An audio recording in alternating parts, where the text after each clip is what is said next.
Hemos venido desarrollando una serie de enseñanzas doctrinales en torno a la Iglesia del Señor Jesucristo. Llevamos 5 de ellas.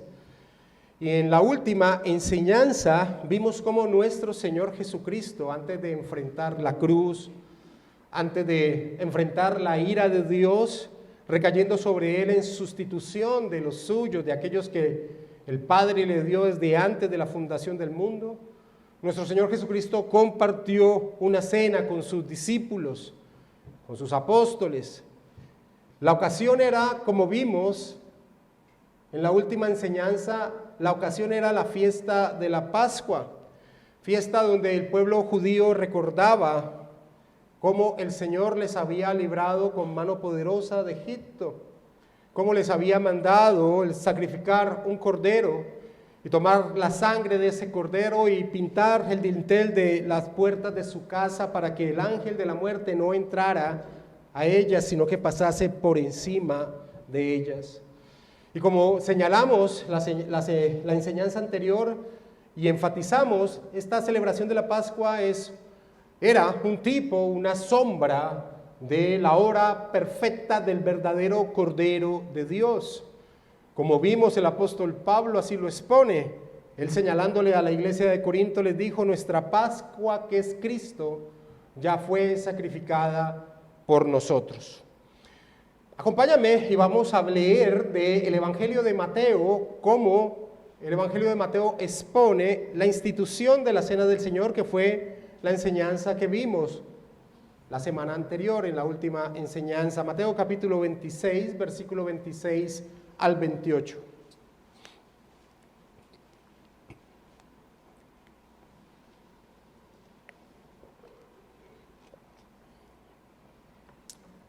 Mateo capítulo 26, versículo 26 al 28. Y mientras comían, tomó Jesús el pan y lo bendijo y lo partió y dio a sus discípulos y dijo: tomad, comed, esto es mi cuerpo.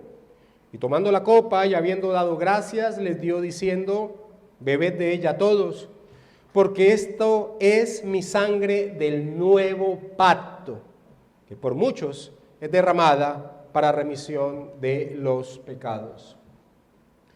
El nuevo pacto. Nuestro Señor Jesucristo, con su muerte en la cruz, instituye el nuevo pacto. Pacto sobre el cual la iglesia desarrolla su existencia. Pacto sobre el cual la iglesia desarrolla su existencia. Y este es un tema de vital importancia, entender el pacto sobre el cual la iglesia de Cristo desarrolla su existencia. El doctor Samuel Waldron expone esta importancia así: un pacto es, entre otras cosas, la base formal o legal de una relación. El nuevo pacto es la regla legal y definitiva de la iglesia de Cristo. Es fundamental este tema de entender sobre qué pacto y cuáles son las características de ese pacto sobre el cual la iglesia desarrolla su existencia. Porque llegar a tergiversar o no entender el pacto sobre el cual la iglesia desarrolla su existencia llevará, sin lugar a dudas, a tergiversar precisamente el desarrollo natural que debería tener la iglesia. Así que este es un tema de vital importancia, y en medio de esta serie de predicaciones sobre la iglesia es fundamental, después de haber visto la Cena del Señor, donde se instituye la cena y se señala que en la cruz se instituiría dicho nuevo pacto a través de su obra, es fundamental ver este tema a continuación, como lo haremos en esta mañana. Iniciemos preguntándonos: ¿por qué esa designación de nuevo? ¿Cuál era el antiguo pacto que no cobijaría la vida de la iglesia? ¿Qué características tiene este nuevo pacto que lo diferencia del antiguo? Estas diferencias son externas únicamente, tienen que ver con administración únicamente, o son diferencias de sustancia, son totalmente diferentes el antiguo al nuevo pacto en su naturaleza. Sin duda alguna, enfatizo, tener claras estas respuestas son de vital importancia, porque no tener presente, claro, lo que el pacto donde la Iglesia de Cristo desarrolla su existencia, una vez más, repito, llevará a tergiversar la vida de la Iglesia. Y tenemos que empezar respondiendo a la pregunta, ¿qué es un pacto? Y para responder a esta pregunta, primero que todo es importante entender que el hecho de que somos criaturas, todos somos criaturas, tiene implícito la obligación natural de obedecer al Creador. Ser criatura tiene implícito la obligación de obedecer al Creador. Eso es algo natural, tiene que ver con la creación. El creador de algo tiene como propósito un objetivo con aquello que crea. Por ello, define directrices de cómo su criatura debe desarrollarse. Siempre traigo como ilustración este punto. En mi vida anterior, antes de dedicarme al ministerio pastoral, me especialicé como desarrollador de software. Y aquellos programas que desarrollaba en torno a la empresa donde laboraba tenían un objetivo. Yo era el creador de dicho software. Si uno de dichos programas que yo creaba no era utilizado conforme a las directrices por las cuales fue creado dicho programa, se estropeaba totalmente el objetivo que se tenía con dicho desarrollo de dicho software. Si el módulo de contabilidad se utilizaba como un módulo de inventario, no cumpliría su función. Si el módulo de nómina se utilizaba como el módulo de compras, no cumpliría su función. Es fundamental entender que como criaturas tenemos un creador que tiene un objetivo con nuestra existencia.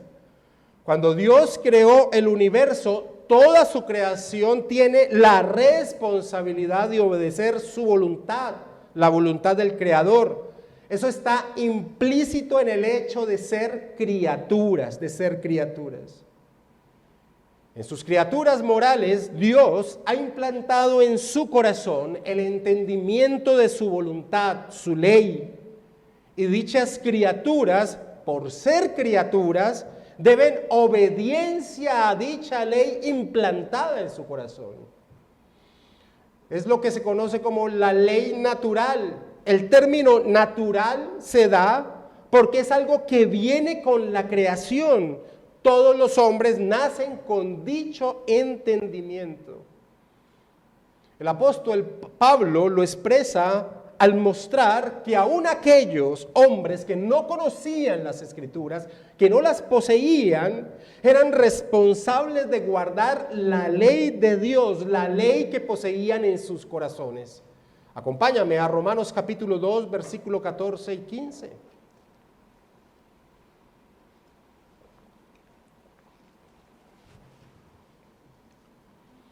Pablo señala lo siguiente: porque cuando los gentiles que no tienen ley hacen por naturaleza lo que es de la ley, estos, aunque no tengan la ley, son ley para sí mismos, mostrando la obra de la ley escrita en sus corazones, dando testimonio a su conciencia y acusándoles o defendiéndoles sus razonamientos. Al ser algo natural, en el hecho de ser una criatura, que ésta se sujete al Creador y lo que el Creador ha determinado, dicha sujeción no conlleva a un mérito, pues está haciendo lo que una criatura debe hacer por naturaleza, vivir bajo los parámetros de su Creador. Que una criatura se ajuste a la ley que el Creador ha determinado y ha sembrado en su corazón, no es algo que podría llevar algún tipo de mérito, de recompensa, porque es algo natural en el hecho de ser criatura. Mira cómo el Señor Jesucristo lo enseña a sus discípulos en Lucas capítulo 17, versículo 7 en adelante.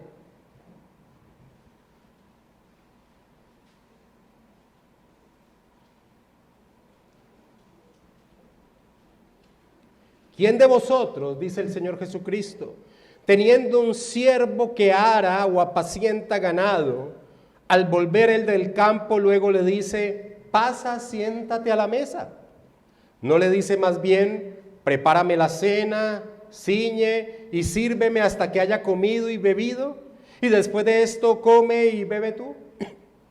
¿Acaso da gracias al siervo porque hizo lo que se le había mandado? Pienso que no. Así también vosotros, cuando hayáis hecho todo lo que os ha sido ordenado, decid, siervos inútiles somos, pues lo que debíamos hacer, hicimos. El hombre debe someterse a la ley de su creador, pero por ello no debe ser recompensado porque es algo implícito en el hecho de ser una criatura. Pero Dios en su infinita bondad, en su deseo de que el hombre desde su creación pase de un estado bueno a uno mejor, en su infinita bondad nuestro Señor establece pacto con el hombre como un medio para bendecirlo. Como criatura, el hombre no es merecedor de nada delante de su Creador, ni siquiera por someterse a la voluntad de Dios, porque esto es algo implícito en el hecho de ser criatura. Pero Dios, en su infinita bondad, por medio de pacto, desea bendecir al hombre. Así que un pacto divino puede ser definido de la siguiente manera. Un pacto es un acuerdo legal, inalterable y divinamente impuesto entre Dios y el hombre que estipula las condiciones de sus relaciones por medio del cual el hombre puede ser bendecido. El hombre puede ser bendecido. Nehemías Scott, bautista particular del siglo XVII, definió un pacto de esta manera. Un pacto es una declaración del soberano placer divino concerniente a los beneficios que Él derrama sobre los hombres, a la comunión que ellos tendrán con Él y la manera y los medios por los cuales estos beneficios serán disfrutados por ellos. Por medio de un pacto, el hombre llega a ser bendecido por Dios. Por medio de un pacto, el hombre llega a ser bendecido por Dios. Nuestra confesión de fe lo expresa de la siguiente manera en el capítulo 7, en el párrafo número 1. El capítulo 7 de nuestra confesión de fe habla acerca del pacto. Ese capítulo 7, párrafo 1, expresa la distancia entre Dios y la criatura es tan grande que aun cuando las criaturas racionales le deben obediencia como a su creador, sin embargo, estas nunca podrían haber logrado la recompensa de vida, a no ser por alguna condescendencia voluntaria de parte de Dios que a Él le ha placido expresar en forma de pacto. Que a Él le ha placido expresar en forma de pacto. Dios establece pacto con el hombre en el Edén.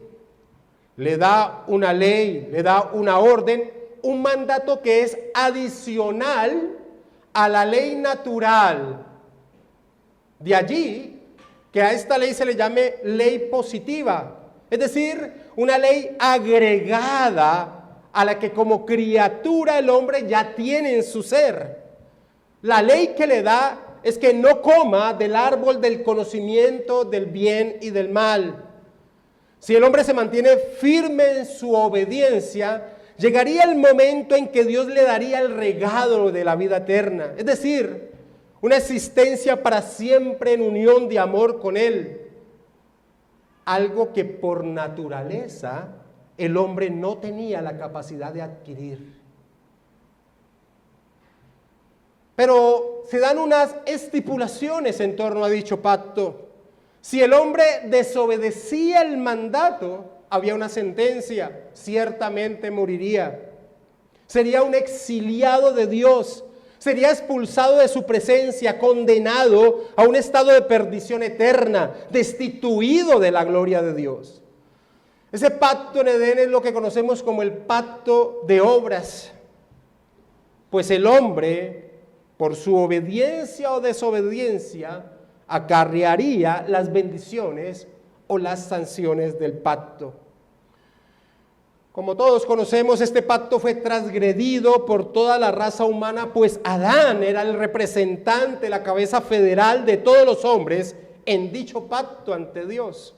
Acompáñame a Génesis capítulo 2, versículo 16.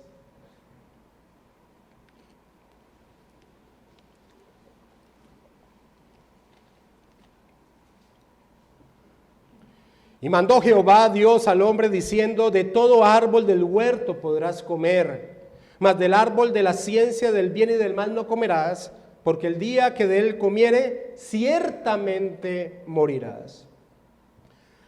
Todos los hombres nacemos como transgresores del pacto establecido en el Edén, transgresores del pacto de obras y receptores de las sanciones impuestas, culpables, condenados delante de Dios, con una naturaleza corrupta, incapaz de someterse a la voluntad divina. Esto es lo que se conoce como la doctrina del pecado original, las consecuencias con que el hombre nace por haber transgredido el pacto de obras en el Edén. Pero Dios, que es rico en misericordia, desde el mismo momento de la caída del hombre en el Edén, da una promesa. Vendrá un hombre, uno nacido de mujer, que destruirá las consecuencias del pecado. Dios le dice a Satanás, ser que impulsó al hombre a pecar, lo siguiente en Génesis capítulo 3, versículo 15, pasaje donde inicia la historia de la redención, donde se señala la promesa, el protoevangelio, la primera vez que se nombra el evangelio en las Escrituras. Génesis 3:15. Y pondré enemistad entre ti y la mujer, y entre tu simiente y la simiente suya. Esta te herirá en la cabeza, y tú le herirás en el calcañar. Aquel hombre, la simiente que vendría, aplastaría la cabeza de la serpiente, destruyendo para los suyos las consecuencias del pecado. En Génesis 3:15 se anuncia, se promete el pacto de gracia, el pacto de gracia.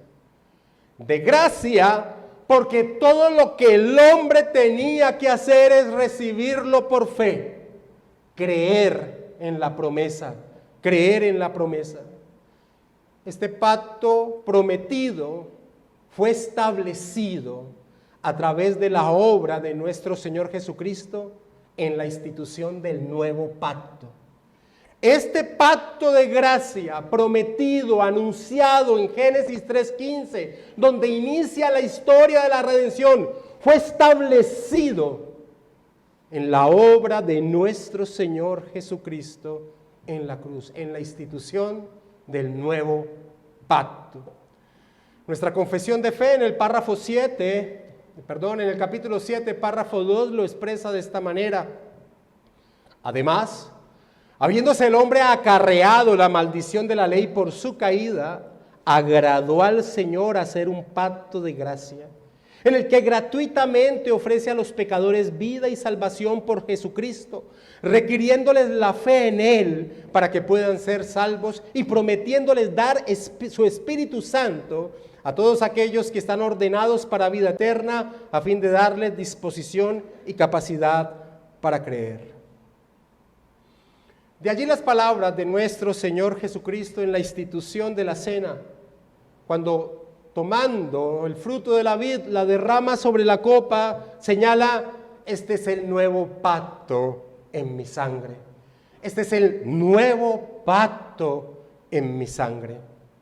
Así que, a partir de la promesa de Génesis 3:15, inicia el desarrollo de toda una progresión de revelación en torno a dicha promesa.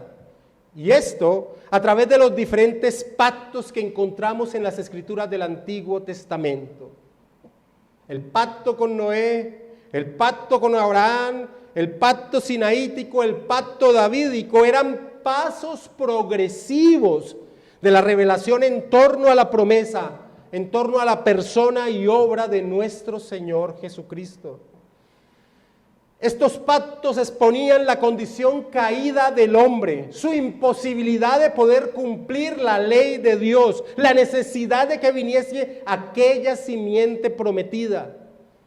Estos pactos anunciaban el pacto de gracia que sería establecido por la obra de nuestro Señor Jesucristo a través del nuevo pacto.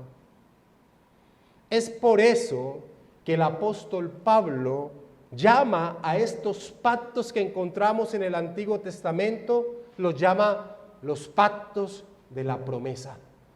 Efesios capítulo 2, versículo 12, por favor. Efesios capítulo 2, versículo 12.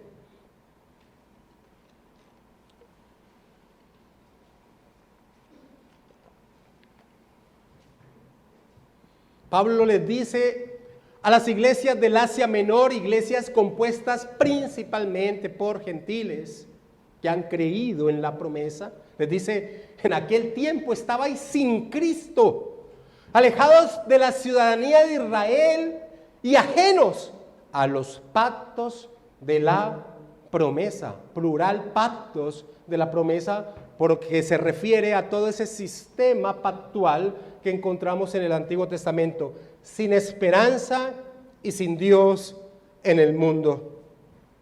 Nuestra confesión de fe resume esta verdad de la siguiente manera, en el capítulo 7, párrafo 3. Este pacto, el pacto de gracia, se revela en el Evangelio, en primer lugar, a Adán en la promesa de salvación a través de la simiente de la mujer. Está hablando de Génesis 3:15. Y luego, mediante pasos adicionales, hablando de los diferentes pactos del Antiguo Testamento, y luego mediante pasos adicionales hasta completar su plena revelación en el Nuevo Testamento. Y está fundado en aquella transacción federal y eterna que hubo entre el Padre y el Hijo acerca de la redención de los elegidos. Está hablando del pacto de redención que no voy a tocar en esta enseñanza, que es ese plan trino eterno. Y es únicamente a través de la gracia de este pacto como todos los descendientes del Adán caído que son salvados obtienen vida y bendita inmortalidad, siendo el hombre ahora totalmente incapaz de ser aceptado por Dios bajo aquellas condiciones en las que estuvo Adán en su estado de inocencia. Termina señalando el párrafo 3 del capítulo 7 de nuestra confesión. Todo ese sistema pactual, los pactos desarrollados en el Antiguo Testamento, los pactos de la promesa, como el apóstol Pablo les llama, se catalogan como el Antiguo Pacto. De allí que nuestras Biblias se dividan en dos: Antiguo Testamento o Antiguo Pacto y Nuevo Testamento o Nuevo Pacto. El Señor Jesucristo, en medio de la celebración de la Pascua, sombra y tipo de su obra, expresó, vuelvo a leer Mateo 26, versículo 26 al 28, y mientras comían, tomó Jesús el pan y bendijo y lo partió y dio a sus discípulos y dijo: tomad, comed, esto es mi cuerpo. Y tomando la copa y habiendo dado gracias, les dio diciendo: bebed de ella todos, porque esto es mi sangre del nuevo pacto, que por muchos es derramada para remisión de los pecados. Su iglesia, la iglesia de Cristo, desarrolla su existencia no bajo condenación, no bajo un pacto transgredido, no bajo el exilio de la presencia de Dios, no bajo aquellos pactos que anunciaban a la persona y obra de nuestro Señor Jesucristo, no bajo sombras, no bajo tipos, sino bajo el nuevo pacto, el pacto de gracia establecido en la obra de nuestro Señor Jesucristo. Amados hermanos, es un terrible error no entender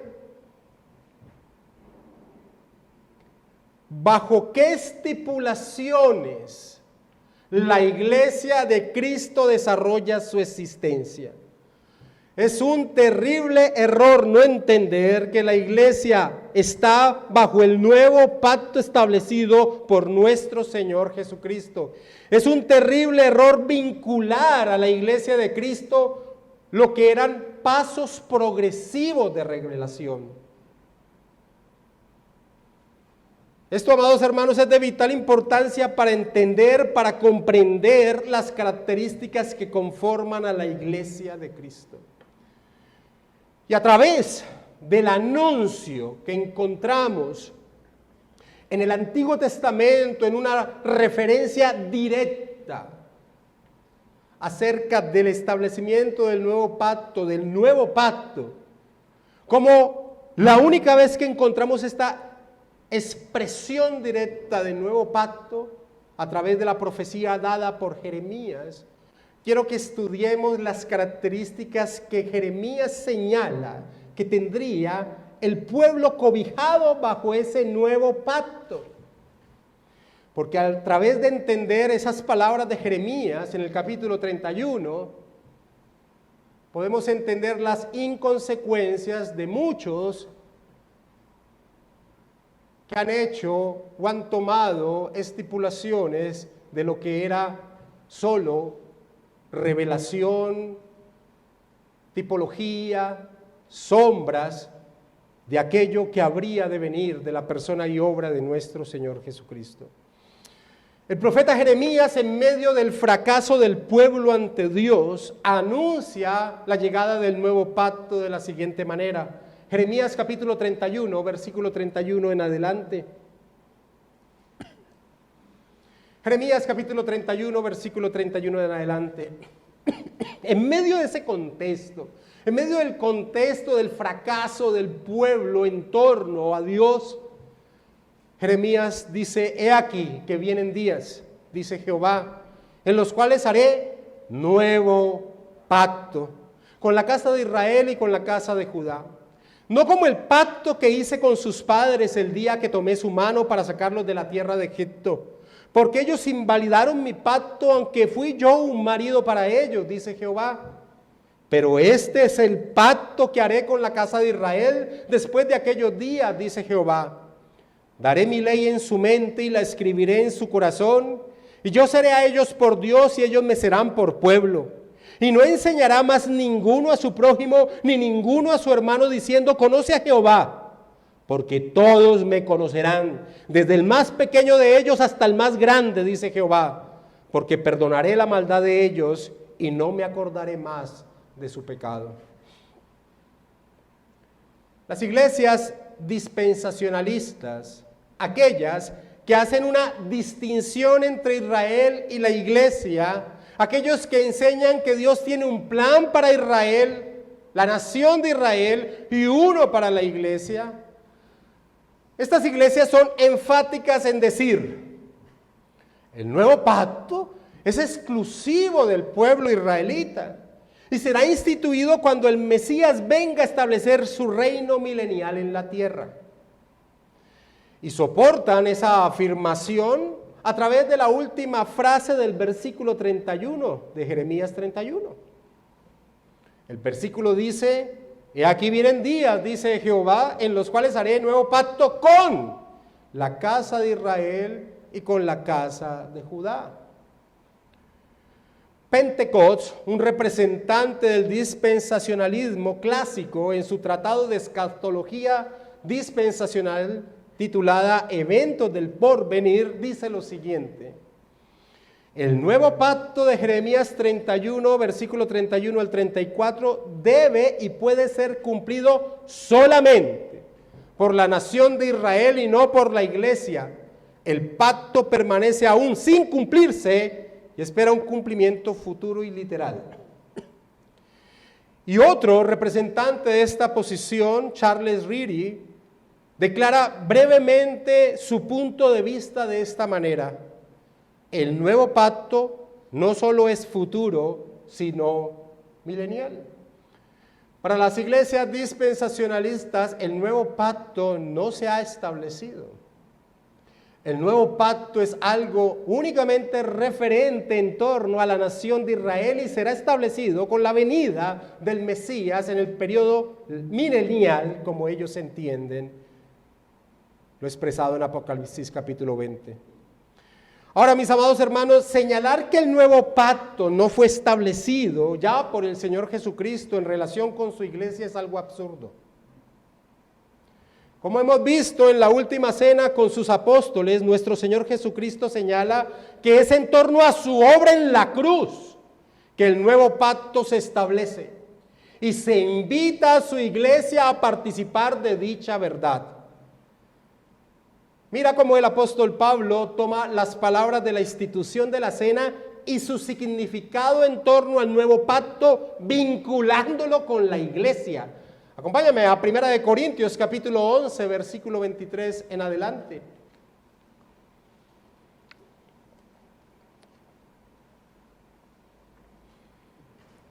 El apóstol Pablo, trayendo la institución de la cena, dice: porque yo recibí del Señor, 1 Corintios 11, 23, porque yo recibí del Señor lo que también os he enseñado, que el Señor Jesús, la noche que fue entregado, tomó pan, y habiendo dado gracias, lo partió y dijo: tomad, comed, esto es mi cuerpo, que por vosotros es partido. Haced esto en memoria de mí. Asimismo también tomó la copa, después de haber cenado, diciendo: esta copa es el nuevo pacto en mi sangre. Haced esto todas las veces que la bebiereis en memoria de mí. Claramente el apóstol Pablo vincula la institución, en la institución de la cena, la obra del Señor Jesucristo en la cruz, su derramamiento en la sangre, en torno a la institución del nuevo pacto. Pablo lo vincula con una iglesia local gentil, la iglesia en Corinto. No está señalando que hay que esperar un evento futuro para vincular a la iglesia con el nuevo pacto, y mucho menos está diciendo que es exclusivo de los judíos. Pablo lo está expresando en medio de una iglesia local, en una nación gentil, en una ciudad gentil como Corinto.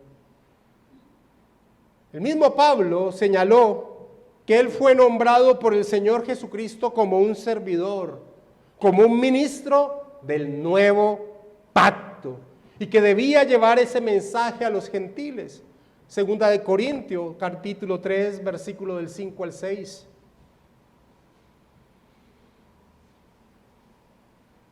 Pablo mismo señala que él fue instituido como un servidor, como un ministro del nuevo pacto. Debía llevar el mensaje del evangelio a todas las naciones. Segunda de Corintios, capítulo 3, versículo del 5 al 6. No que seamos competentes por nosotros mismos para pensar algo de nosotros mismos, algo como de nosotros mismos, sino que nuestra competencia proviene de Dios, el cual asimismo nos hizo ministros competentes de un nuevo pacto, no de letra, sino del Espíritu, porque la letra mata, mas el Espíritu vivifica. Amados hermanos, decir como dicen los dispensacionalistas que el nuevo pacto es exclusivo de los judíos en el periodo del milenio, como ellos entienden lo que es el milenio, es ir en contra de la enseñanza de las Escrituras y tratar de soportar eso bajo la declaración que dice en el versículo 31 de Jeremías 31, he aquí vienen días, dice Jehová, en los cuales haré nuevo pacto con la casa de Israel y con la casa de Judá.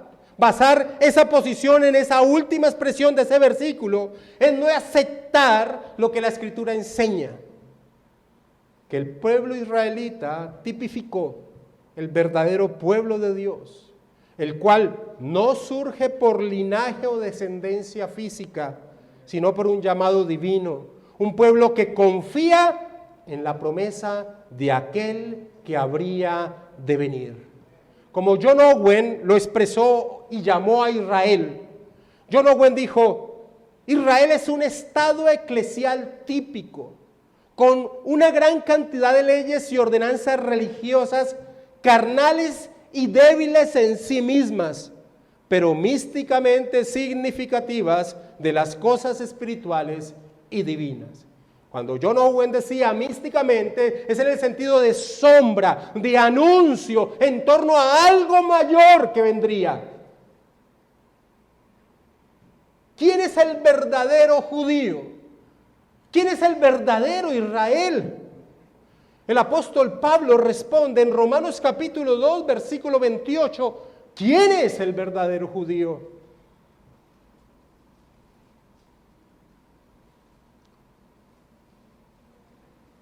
Pues no es judío, dice Pablo, el que lo es exteriormente, ni es la circuncisión la que se hace exteriormente en la carne, sino que es judío el que lo es en lo interior. La circuncisión es la del corazón, en espíritu, no en letra, la alabanza del cual no viene de los hombres, sino de Dios. La circuncisión que se señala allí es la obra de regeneración que hace Dios en los hombres, darles vida espiritual por medio de la presencia de su Santo Espíritu. Ese es el verdadero judío en el cual Dios le ha dado vida. ¿Quién es el verdadero israelita? Pablo responde en Romanos capítulo 9, versículo 6 en adelante. ¿Quién es el verdadero israelita? Romanos 9, 6. No que la palabra de Dios haya fallado, porque no todos los que descienden de Israel son israelitas, ni por ser descendientes de Abraham son todos hijos, sino en Isaac te será llamada descendencia. Esto es, no los que son hijos según la carne son los hijos de Dios, sino que los que son hijos de Dios, los que son hijos según la promesa, son contados como descendientes. Los que son hijos según la promesa son contados como descendientes. Los hijos de la promesa, es decir, aquellos que fundamentan su fe, su confianza de salvación en aquel que era la promesa, aquel que habría de venir. Ese es el verdadero israelita, el verdadero descendiente de Abraham. Gálatas capítulo 3, versículo 6, el apóstol Pablo lo expresa directamente de esta manera. Así Abraham creyó a Dios y le fue contado por justicia. Sabed, por tanto, que todos los que son de fe, estos son hijos de Abraham. Y el capítulo 3, versículo 29 también de Gálatas, allí más adelante. Y si vosotros sois de Cristo, ciertamente linaje de Abraham sois y herederos según la promesa. Según la promesa. Así que, amados hermanos, el dispensacionalismo es una posición teológica errónea en torno al cumplimiento del nuevo pacto, lo cual tiene implicaciones muy graves, como el mismo dispensacionalista Charles Reedy expresó. Este hombre señaló lo siguiente: si la iglesia está cumpliendo las promesas de Israel contenidas en el nuevo pacto o en cualquier parte de las escrituras, entonces el premileniarismo está condenado. Y tiene toda la razón con esa expresión. Si la iglesia cumple las promesas señaladas en torno al nuevo pacto, toda posición que mira hacia adelante en torno a la institución de dicho pacto no tiene sentido. Tenía toda la razón. Así que, aclarando esa falsa posición de que el nuevo pacto no tiene relación con la iglesia, como señalan los dispensacionalistas, miremos lo que Jeremías 31 anunciaba en torno a las características de la iglesia, el pueblo que vive regido bajo el nuevo pacto.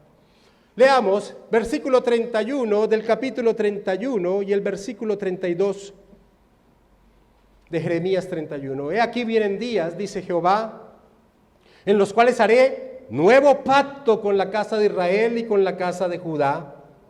No como el pacto que hice con sus padres el día que tomé su mano para sacarlos de la tierra de Egipto, porque ellos invalidaron mi pacto, aunque fui yo un marido para ellos, dice Jehová. Es claro que el nuevo pacto es diferente al antiguo. Literalmente Jeremías dice, no como el pacto que hice con sus padres el día que tomé su mano para sacarlos de la tierra de Egipto. Nomás con la simple expresión se muestra que no es igual. No, ¿cómo? Pero ¿en qué grado difieren?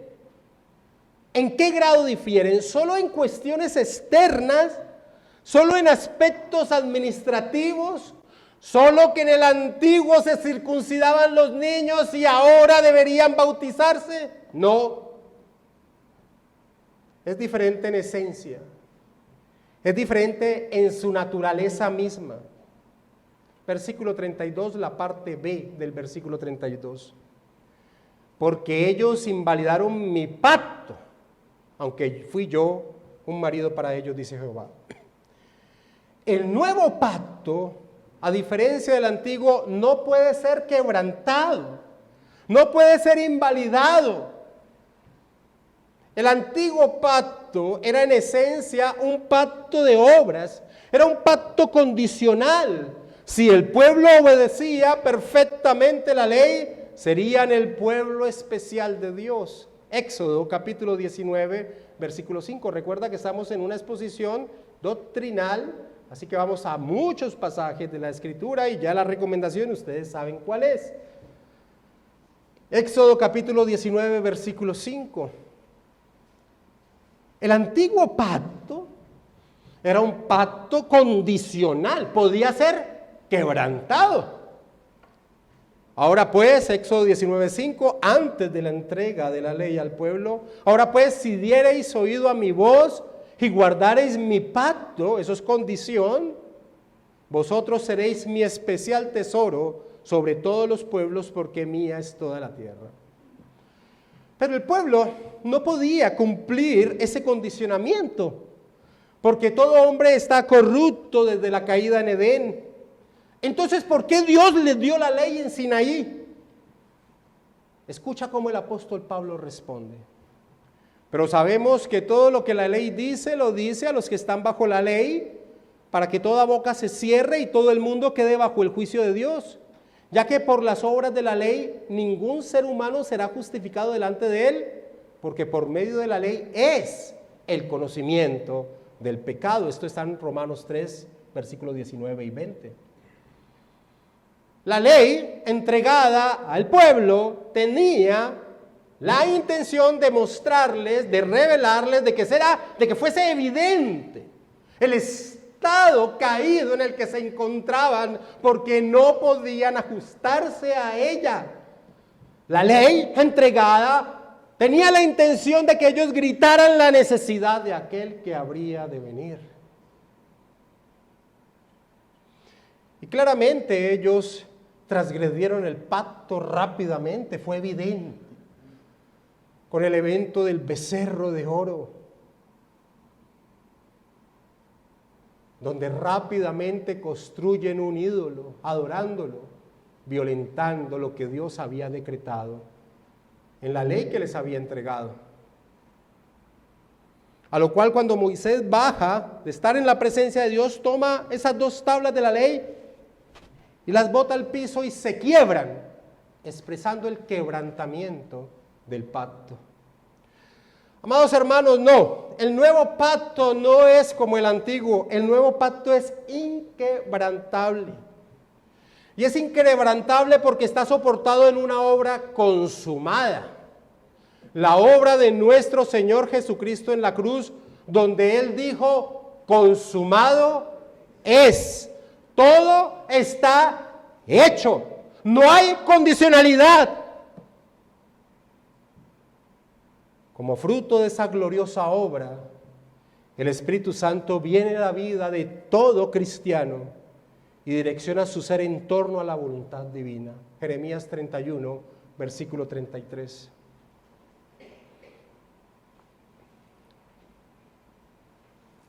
Pero este es el pacto que haré con la casa de Israel después de aquellos días, dice Jehová.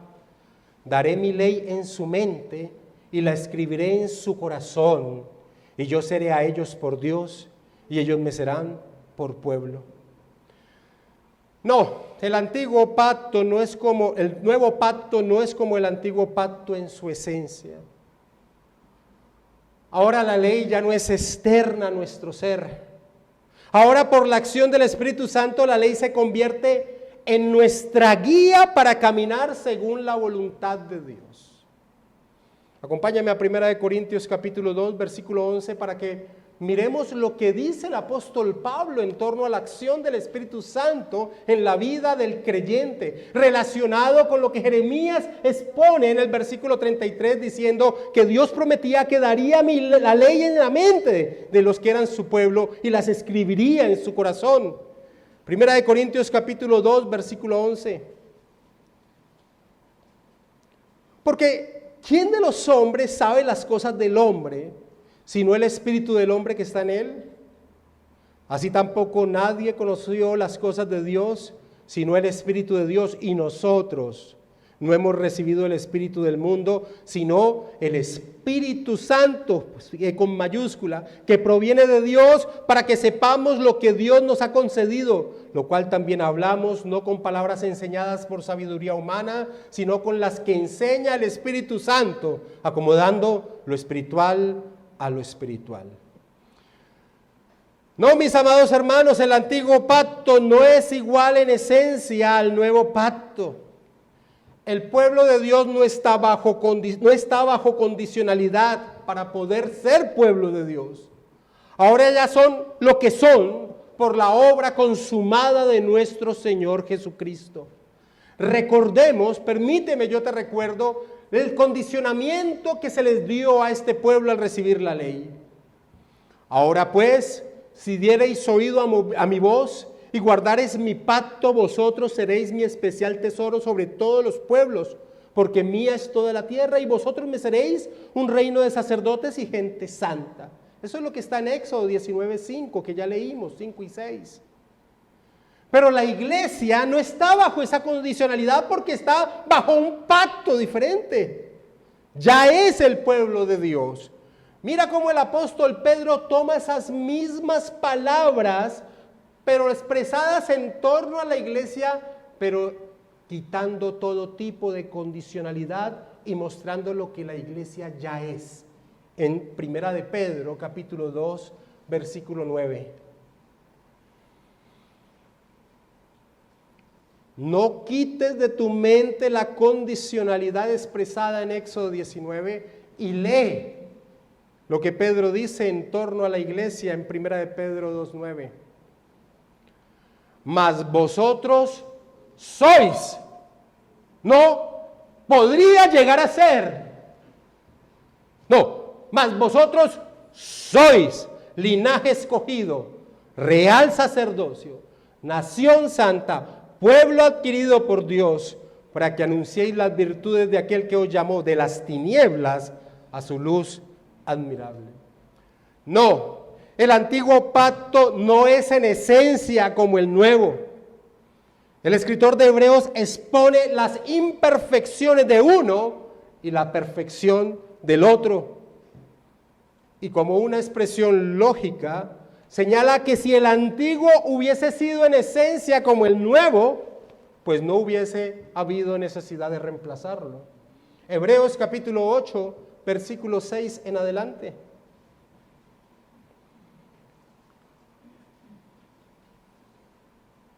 Hablando de la obra de nuestro Señor Jesucristo, el autor de Hebreos dice, pero ahora, tanto mejor ministerio es el suyo, cuanto es mediador de un mejor pacto, establecido sobre mejores promesas. Porque si aquel primero hubiera sido sin defecto, ciertamente no se hubiera procurado lugar para el segundo. Y mira cómo el autor de Hebreos entra inmediatamente a exponer todo el pasaje que estamos estudiando de Jeremías capítulo 31.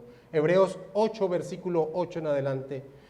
Porque reprendiéndoles dice, He aquí vienen días, dice el Señor, en que estableceré con la casa de Israel y con la casa de Judá un nuevo pacto. No como el pacto que hice con sus padres el día que los tomé de la mano para sacarlos de la tierra de Egipto, porque ellos no permanecieron en mi pacto y yo me desentendí de ellos, dice el Señor. Por lo cual, este es el pacto que haré con la casa de Israel después de aquellos días, dice el Señor. Pondré mis leyes en la mente de ellos y sobre su corazón las escribiré y seré a ellos por Dios y ellos me serán a mí por pueblo. Y ninguno enseñará a su prójimo ni ninguno a su hermano diciendo conoce al Señor, porque todos me conocerán desde el menor hasta el mayor de ellos, porque seré propicio a sus injusticias y nunca más me acordaré de sus pecados y de sus iniquidades. Y mira cómo termina señalando en el versículo 13. Al decir nuevo pacto, ha dado por viejo al primero, y lo que se da por viejo y se envejece está próximo a desaparecer. No, el antiguo pacto no tiene la misma sustancia del nuevo. Si hubiese tenido la misma sustancia, no se tendría que haber esperado la consumación del nuevo pacto para el perdón de los pecados de los creyentes en la promesa que vivieron antes de la venida de nuestro Señor Jesucristo. Si el antiguo pacto hubiese tenido la misma sustancia, la misma esencia del nuevo pacto, no se tendría que haber esperado a la venida de aquel que había sido prometido para que esos pecados de esos creyentes en la promesa que vivieron antes de la venida de Cristo, sus pecados hubiesen sido perdonados. Pero el apóstol Pablo nos dice que esos pecados pasados de esos creyentes que vivieron antes de la venida de aquel que había sido prometido, esos pecados Dios los soportó en su paciencia hasta que la venida de aquel que instituyó un mejor pacto, que dichos pactos del Antiguo Testamento anunciaban, se consumara. Hablando de la obra redentiva de nuestro Señor Jesucristo, Pablo señala lo siguiente en Romanos capítulo 3, versículo 24 en adelante. Siendo justificados gratuitamente por su gracia, mediante la redención que es en Cristo Jesús, a quien Dios puso como propiciación por medio de la fe en su sangre para manifestar su justicia, a causa de haber pasado por alto en su paciencia los pecados pasados, con la mira de manifestar en este tiempo su justicia, a fin de que Él sea el justo y el que justifica al que es de la fe de Jesús. Y así lo confirma el autor de Hebreos en Hebreos capítulo 10, versículo 1.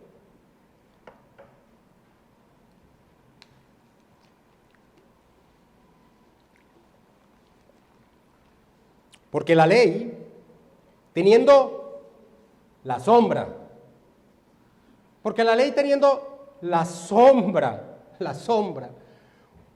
a mí me encanta esa ilustración que trae la Escritura, tanto por parte del apóstol Pablo como el autor de Hebreos, que muchos dicen que el apóstol Pablo, pero más allá, una sombra no tiene la misma sustancia del cuerpo que refleja. Eso es evidente. Una sombra anuncia la llegada del cuerpo. Hebreos 10:1, porque la ley teniendo la sombra de los bienes venideros, no la imagen misma de las cosas, nunca puede por los mismos sacrificios que se ofrecen continuamente cada año hacer perfecto a los que se acercan. Versículo 12 de ese capítulo 10 de Hebreos. Pero Cristo, habiendo ofrecido una vez para siempre un solo sacrificio por los pecados, se ha sentado a la diestra de Dios, de ahí en adelante esperando hasta que sus enemigos sean puestos por estrado de sus pies, porque con una sola ofrenda hizo perfectos para siempre a los santificados. Ahora, tal vez alguien sentado allí podría decir, bueno, pastor, eso es evidente. Es evidente, claro, es evidente que el antiguo pacto no tenía la misma sustancia del nuevo, eso es evidente. ¿Por qué la necesidad de tanta explicación? Porque nuestros hermanos paidobautistas, aquellos que bautizan niños, enseñan que el antiguo pacto y el nuevo pacto son un mismo pacto en sustancia, el pacto de gracia, y que lo único que cambia son las expresiones externas, su administración. Ahora, esto no es soportable escrituralmente.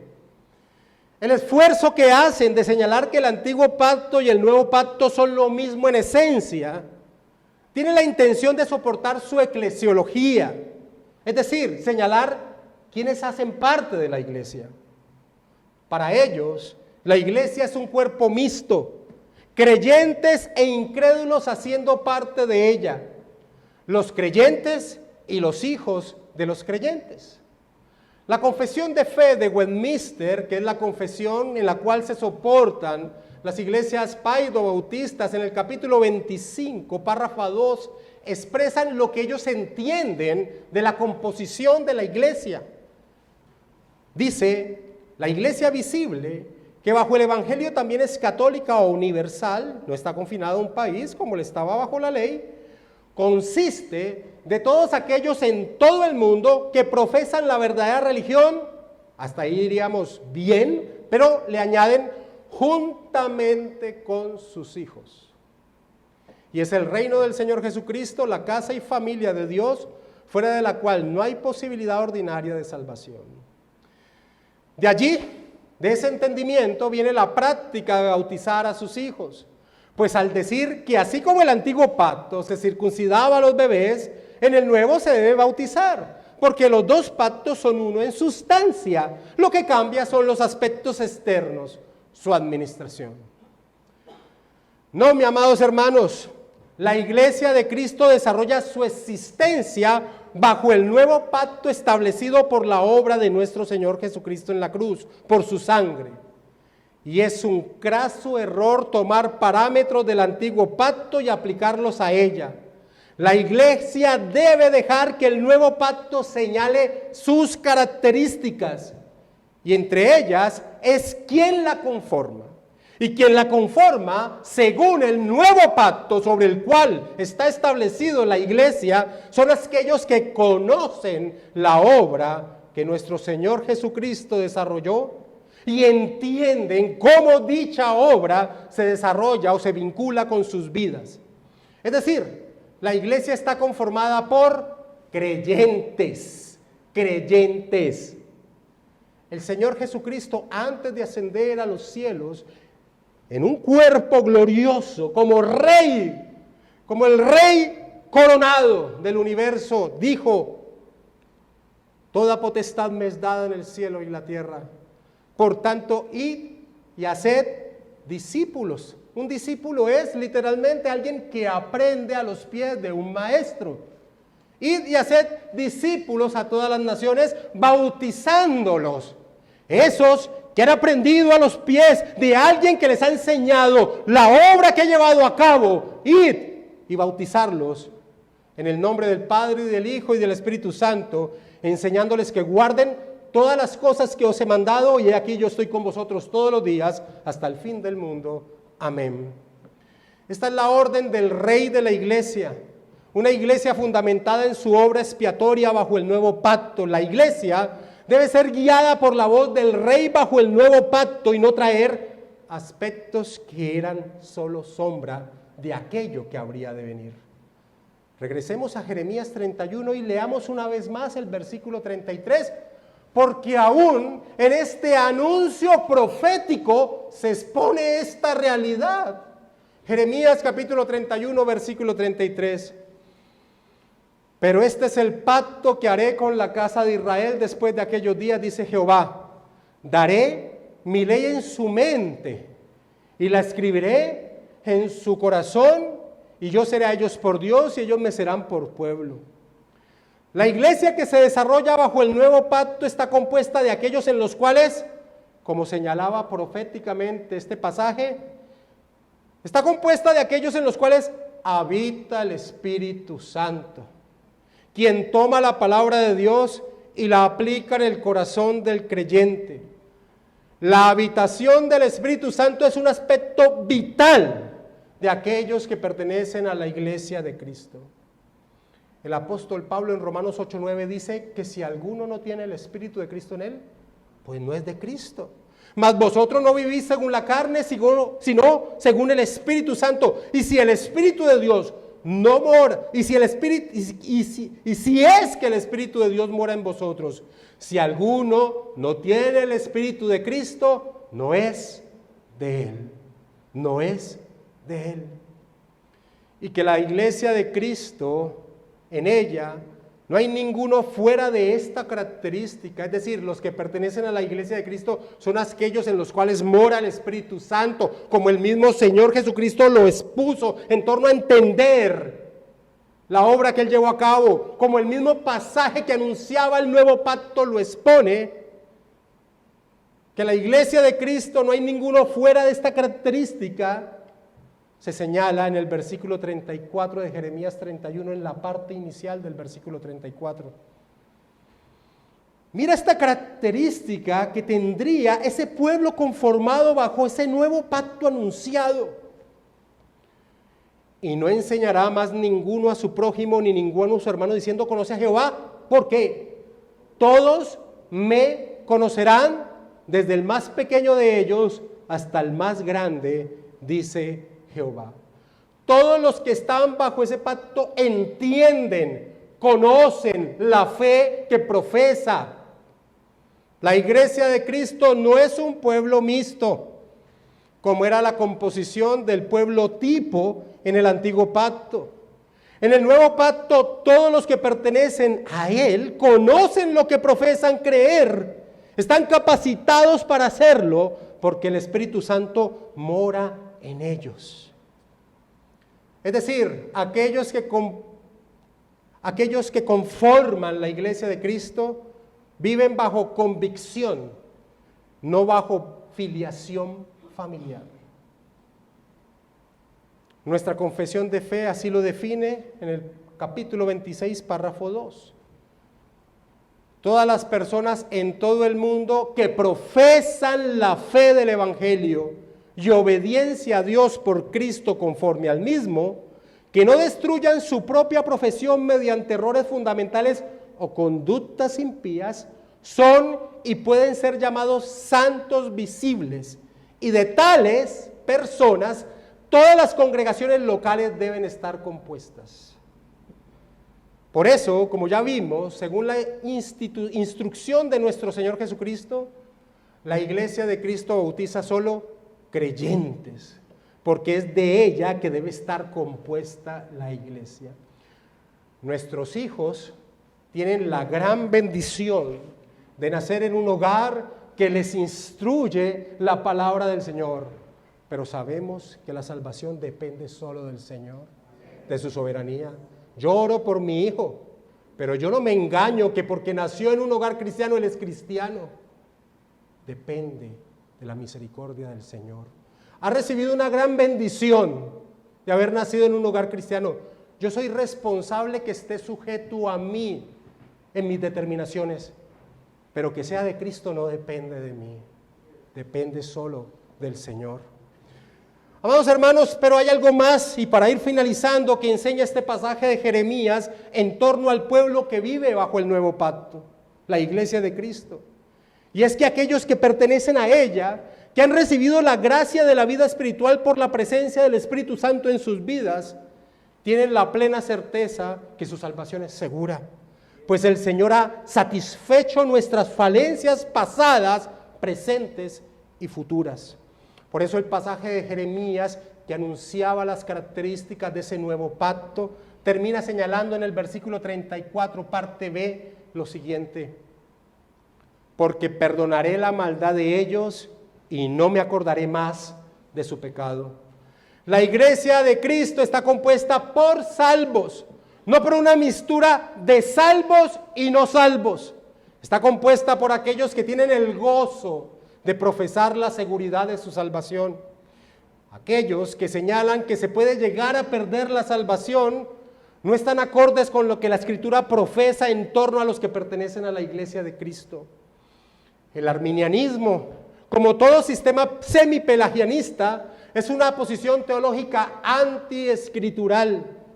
Y aquellos que están bajo dicho tipo de iglesias, que son las más comunes al día de hoy, ponen su esperanza en sus propias capacidades y no en la obra de nuestro Señor Jesucristo consumada.